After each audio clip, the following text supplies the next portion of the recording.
தலையிலிருந்து எந்த மனிதனும் உருவாக முடியுமா? தோலில் இருந்து உருவாக முடியுமா? அப்புறம் தொடையிலேருந்து காலில் இருந்துலாம் உருவாக முடியுமா? இன்னும் சில பேர் என்ன சொல்கிறாங்க, நான் நெருப்பில் இருந்து உருவானோன்னு சொல்கிறாங்க. நெருப்பில் இருந்து மனுஷன் உருவாக முடியுமா? இதுக்கு ஏதாவது அறிவியல் சான்று இருக்கா? ஒரு சின்ன தீக்காயம் பட்டாலே நம்மளால் தாங்க முடியல, எப்படி நெருப்பில் இருந்து மனுஷன் உருவாக முடியும்?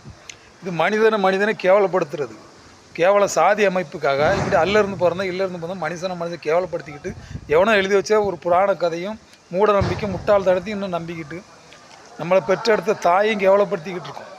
நம்மளை ஒரு தந்தையோட விந்திலேருந்து உருவாகிறோம்.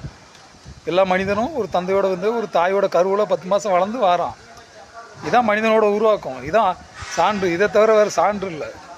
இப்போ மனிதனை கேவலப்படுத்துகிற சாதி அமைப்பு, இந்த சாதிக்காக அல்லிருந்து பிறந்த எல்லாமே கேவலம் மூட நம்பிக்கையை கைவிட்டுட்டு எல்லோருக்கும் பிறப்பால் எல்லாரும் சமம், பிறப்புக்கு எல்லா உயிருக்கும் அப்படிங்கிறதுல அந்த கொள்கையோட மனிதனாக வாழுங்க, அறிவியல் படி வாழுங்க.